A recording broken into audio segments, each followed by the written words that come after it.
session that we're going to have, which is building the arenas of tomorrow, sports infrastructure. We know who's going to be moderating this.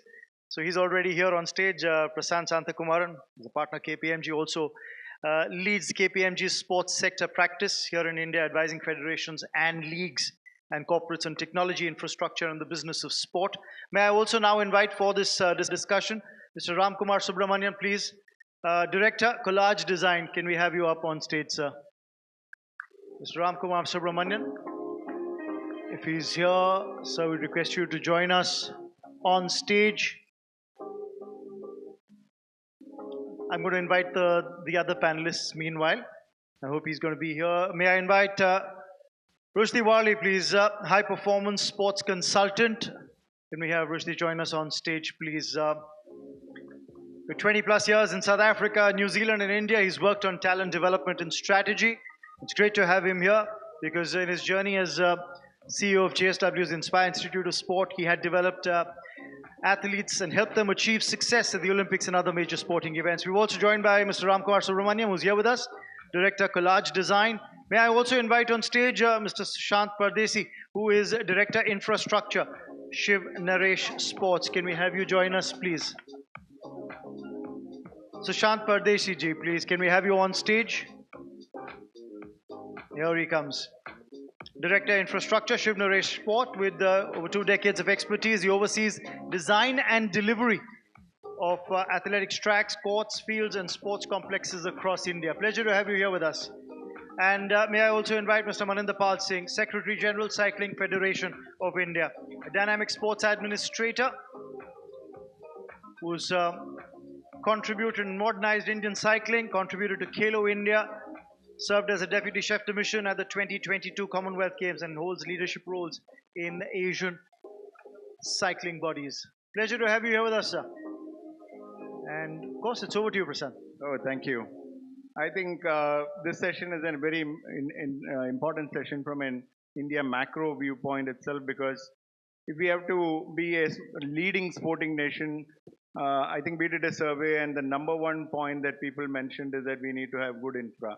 So that is one part of it. But also, I think what we see from our side is there is good infra, but underutilized sometimes.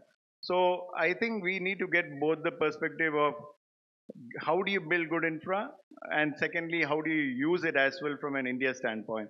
So we have a very eminent panel here, and just to discuss this in different angles. So I'll start off with Ram, who is part of Collage Design. He's an architect. In fact, they are the leaders in this space in the whole of stadium design across, and they've done some marquee project. In fact, Bangalore is building one stadium right now. He was telling me that that's going to be done by Collage Design.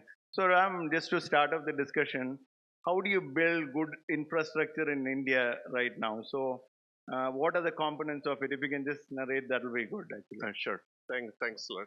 So as sports architects, we deal with in delivering a project, it requires various aspects of the project, starting with the athlete. I think the athlete is the most paramount, and the field of play becomes the most important.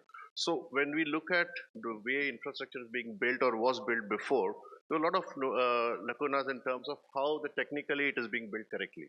So now with people like Shashank, with whom we work, to make sure that there is proper compliance, there's no injury to the athlete, becomes very crucial and almost the core of a sports infrastructure project.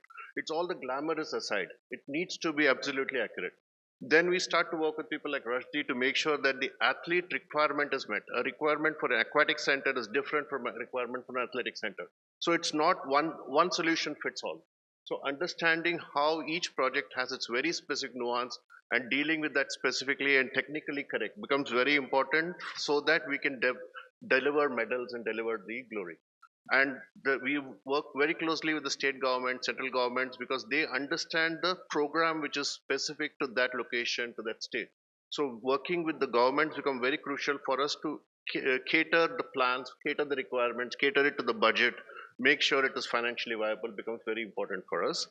The spectators is the most, what you would say, the outsider who comes in needs to have a very good memory of the event. So safe stadiums become crucial.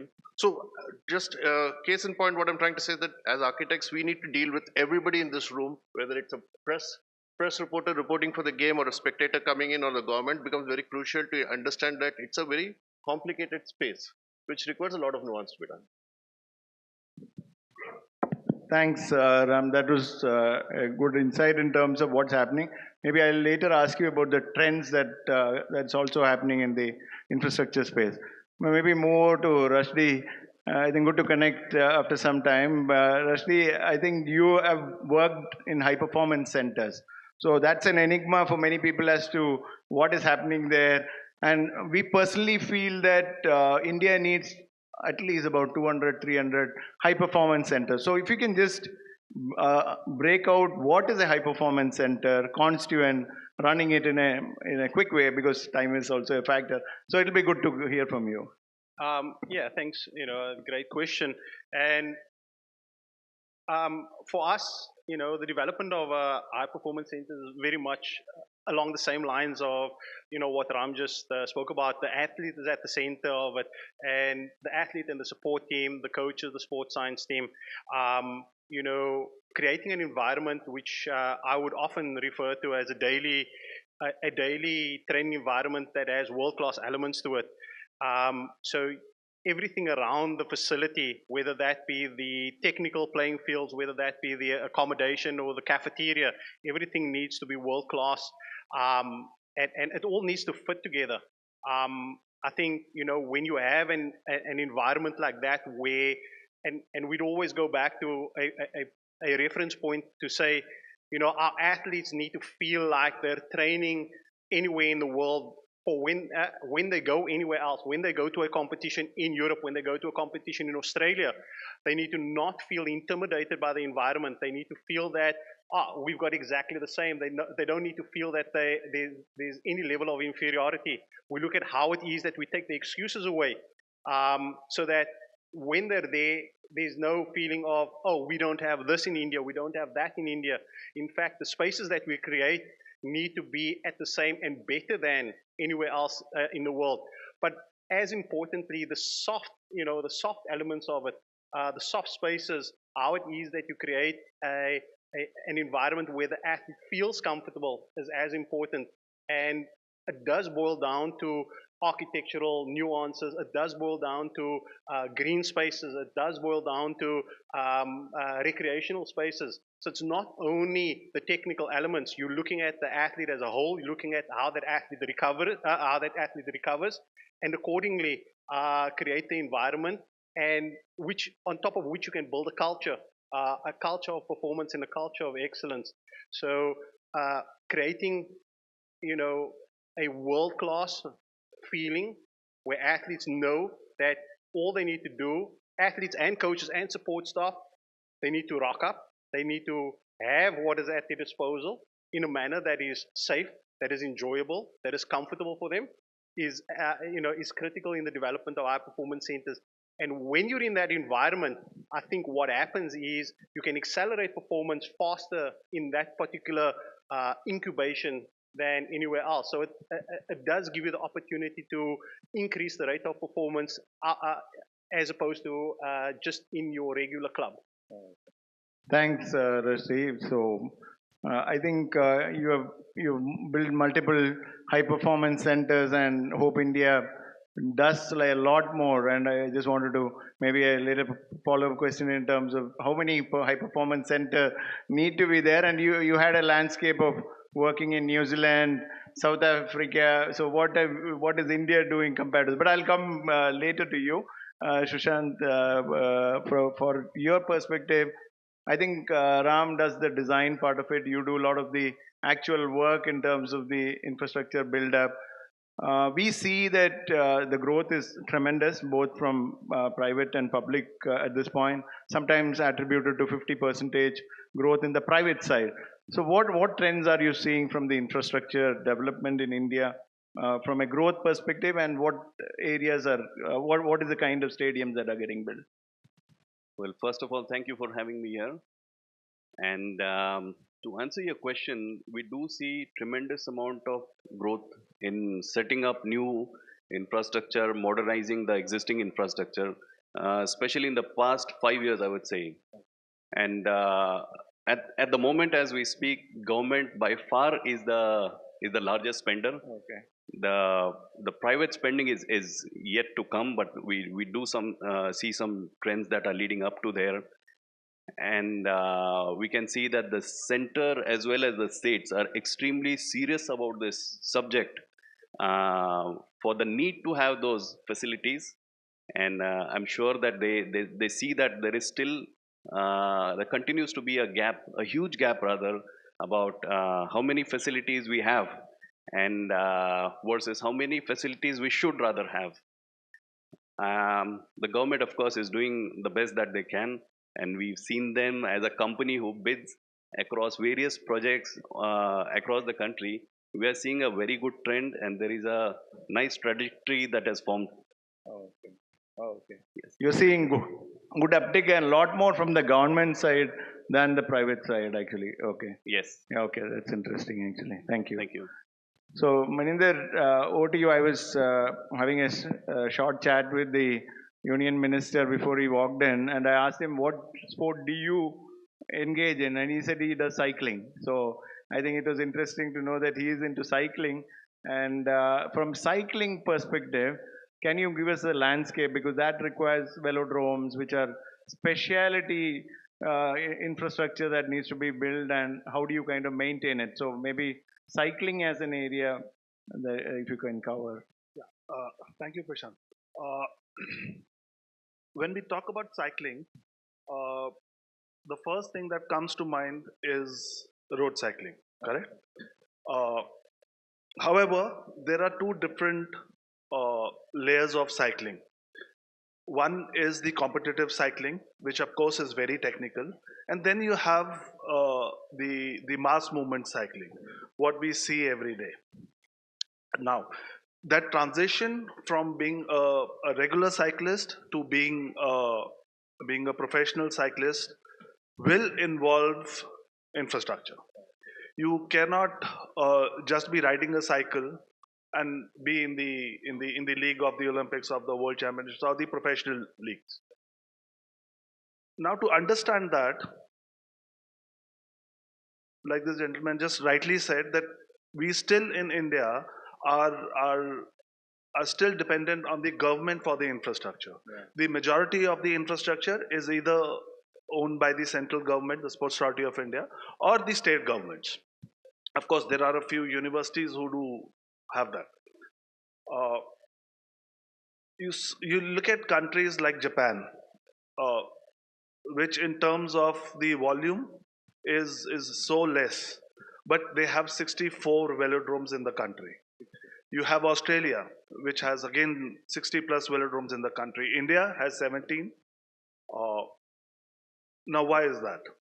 The primary reason is, you rightly mentioned that word, underutilized. Yeah. When I say underutilized, it is mostly for the commercial aspect of it.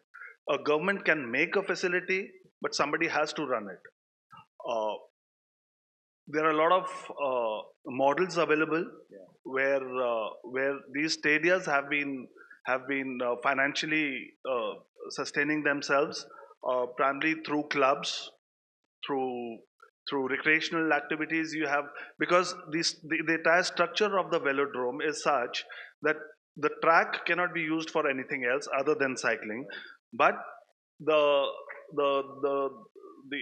shape is such that you have a lot of rooms, you have a lot of spaces that can be used for just about anything without even disturbing the actual FOP. So with that challenge also comes these opportunities. Of course, we as a federation need to come to such platforms, explain to people that there is a huge opportunity in utilizing these infrastructure. There are models available. It is not something that we are going to start up afresh. There are models available. Yeah. We just need to pinpoint and start working towards it. Yeah, okay. Thank you. Ram, you want to add something? What just said is correct. The cost of building a sports infrastructure is, if it's X, the life cycle cost of maintaining it is 3x. Oh, So when you look at that as a very simple number, so we do budgeting for X, we never do budgeting for 4X. So for any project to be long-term sustainable, it needs to have a business plan in place from day one. I think now, over the at least last 5 to 7 years, we're seeing the trend changing, that we're understanding that facilities need to be built to be used. And to use it, it costs a lot of money because you have so many ongoing bills. So unless and until you are able to operate it for 18 to 16 to 18 hours a day, it's not going to be viable. So you have to program facilities for it to become multi-use facilities. Like what is rightly said, there are a lot of spaces which are non-technical spaces, but to run that requires professionals to run it. You need agencies who can create business plans for the place, make sure, even like if where we are sitting right now, Pragati Maidan is a government owned facility, but it's privately run. And because it's privately run, there are events like these being scheduled. So it requires a very engaging a lot of different agencies to make it financially viable. I think the PPP model as well. I know people are directing me for time as well because that's fine. Rashti, I just wanted to ask you, you have worked in New Zealand, you worked in South Africa, and you have seen the infrastructure there. And what do you see? India can replicate some of this from an infrastructure viewpoint.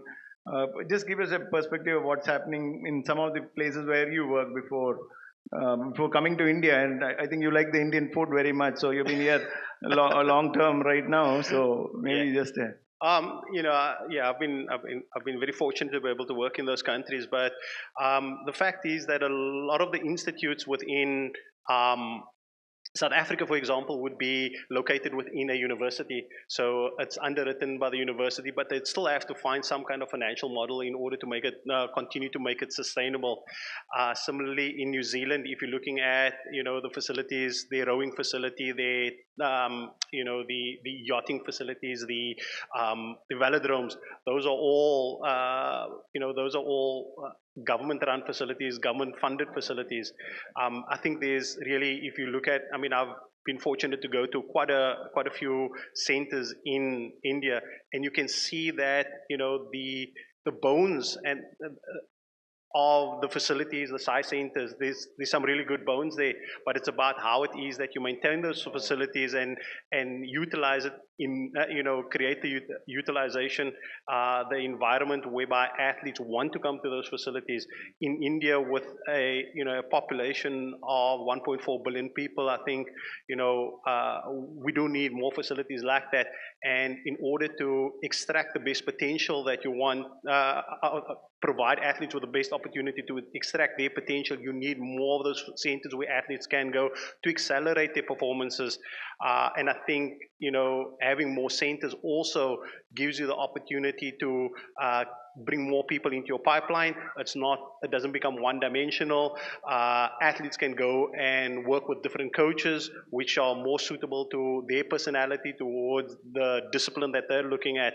So, I think the opportunity to create more centers, if that is there within India, is certainly something that must be taken in order to grow the pipeline of talent.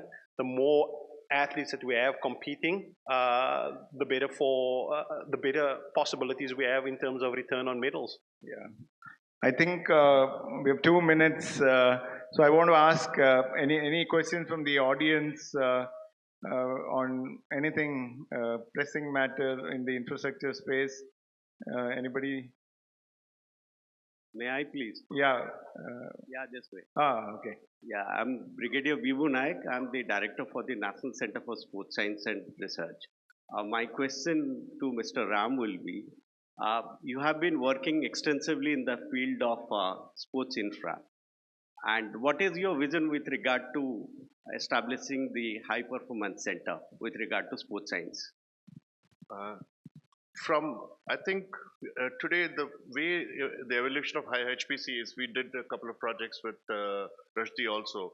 I think the simplest answer would be future proofing. We still don't know what is going to come. It is just that each space needs to be adaptable.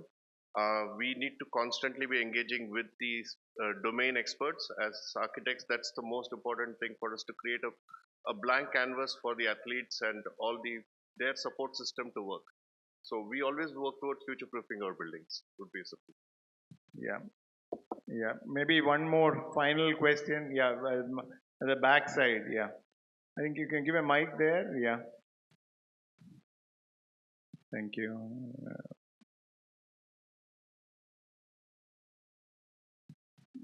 Hello, sir. My name is Pratishta. My question is regarding infrastructure. With AI, how are you integrating AI in your infrastructure? I think yeah, maybe I can answer that. No, the AI in infrastructure, I think a lot of stadium modernization is happening. And when you do fan engagement side of, let's say you go to a match and then you want to get live feeds which are relevant for you, those things are where an interactive way to do it. So if you've gone to Paris Olympics, they'll focus on you, but immediately the AI will pick out images from the other side and bring it. So there is a lot of those in the stadium modernization side that can be addressed. But otherwise, AI is mostly in the other side of like athlete management, and that's where a lot more AI is coming in. I think anybody else? I just thought I'll take a stab because.